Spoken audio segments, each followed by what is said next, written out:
dimensi roh dan hikmat di dalam Allah menciptakan manusia pertama sekali, dan bagaimana tubuh manusia memiliki yang namanya keterbatasan, ya, sehingga pada saat keterbatasan roh, baik keterbatasan jasmani tersebut, manusia bersifat rohani, ia hidup karena hembusan roh Allah dan terbuka pada roh Allah. Roh Allah menghidupkan orang-orang mati agar akhirnya mereka mengetahui bahwa akulah Tuhan dalam Yesaya 37 ayat 13 sampai 14. Ikatan antara tubuh dan jiwa adalah hati sebagai inti manusia, ya. Jadi antara tubuh dan jiwa ataupun antara tubuh dan rohani manusia, ya, adalah hati. Manusia juga mengenal, dan dengan hati juga manusia mempertimbangkan. Di dalam 1 Samuel 16 ayat 7, bahkan di 1 Raja-Raja 3 ayat 9. Di dalam hati berdiamlah hikmat, kata Amsal 2 ayat 10. Dengan suatu rencana dibuat dan dilaksanakan, Yesaya 10 ayat 7, Mazmur 20 ayat 5, ya. Jadi hati dapat bersifat tulus dalam Mazmur 7 ayat 11, bahkan 11 ayat 2, atau hati yang murni, Mazmur 24 ayat 4, 51 ayat 12. Tetapi hati juga dapat bersifat degil, ya. Makanya dibilang adalah hati adalah inti manusia, ataupun inti perpaduan, ataupun inti pertemuan antara tubuh dan jiwa. Jadi mengasihi dia dan mengabdi kepadanya. Ulangan 10 ayat 12, ya. Disitulah manusia mengalami kesukaan dari Tuhan. Jadi bagaimana daripada Tuhan, bagaimana ia mengasihi Tuhan dan mengabdi kepadanya, bagaimana ia selalu mencari kehendak Tuhan dan menanyakan arah kepada Tuhan, bagaimana hati seorang manusia tulus dan murni, tapi juga hati bisa menunjukkan yang namanya kedegilan, ya, terhadap manusia itu sendiri ataupun mencerminkan manusia itu sendiri, ya.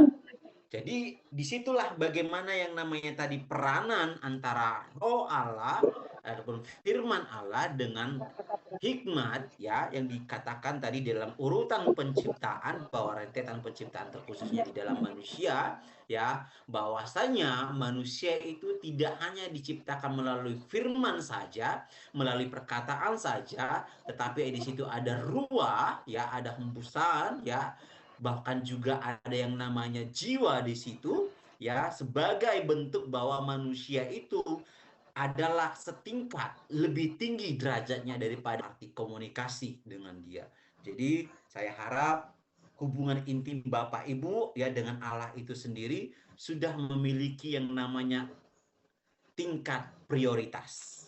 Ya, jangan lagi menjadi yang namanya kebutuhan sekunder, tapi itu menjadi suatu kebutuhan primer, ya.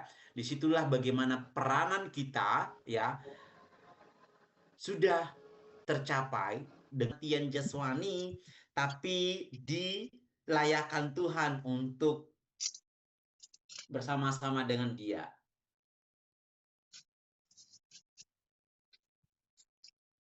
Sekali, ya, dimana katanya pasal 2 itu hidup dan terang, manusia hidup dalam bahagia dan memuliakan Allah. Sementara dalam Kejadian pasal 3 dibicarakan tentang dosa, maut, dan kegelapan. Manusia telah meninggalkan Allah, kena kutuk dan hukuman Allah. Bahkan lebih dari itu lagi, manusia menularkan kutuk Allah itu kepada dunia. Jadi ada sesuatu hal yang sangat janggal di sini, ya. Dan ini di luar dari pemahaman kita sebagai manusia, karena kita tidak mengerti cara berpikirnya Allah di situ, kan. Bahwa di situ di Kejadian 2 sangat baik semuanya yang diciptakan Tuhan, sangat harmonis semuanya pada saat di Taman Eden itu, semuanya berkomunikasi, berhubungan baik satu sama lain. Tapi pada saat masuk ke dalam yang namanya Kejadian pasal 3, kok tiba-tiba ada dosa di situ. Kok tiba-tiba manusia terkena kutuk hukuman Allah. Kok tiba-tiba bahkan dunia, bumi pun jadi dikutuk oleh Allah. Ya. Jadi di sini ada pertentangan, pergolakan yang sangat memang di luar dari apa yang kita bisa pikirkan, karena ini adalah pola pemikiran Allah. Kenapalah harus ada permulaan ataupun manusia jatuh ke dalam dosa? Padahal di dalam Kejadian 1 dan 2 bahwa segala sesuatunya baik adanya, bahkan manusia pertama sekalipun hidup di Taman Eden dengan teratur dan melakukan apapun yang menjadi kerjaannya, bahkan symbol, pada saat ada space, menama-namain semua binatang, I have it, dia sudah melakukan pekerjaannya di situ kan, menjadi wakilnya Allah. space, Tapi di Kejadian 3 space, ini, kenapa bisa ada yang namanya jatuh M ke dalam O dosa ataupun X permulaan dosa? Jadi K. ada kontras di situ bahwa di dalam hidup dalam terang, tapi juga ada maut dan kegelapan di Kejadian 3. Manusia hidup dan memuliakan Allah, tapi manusia meninggalkan Allah di Kejadian 3. Bahkan juga ada juga bahwa manusia hidup dalam kutuk.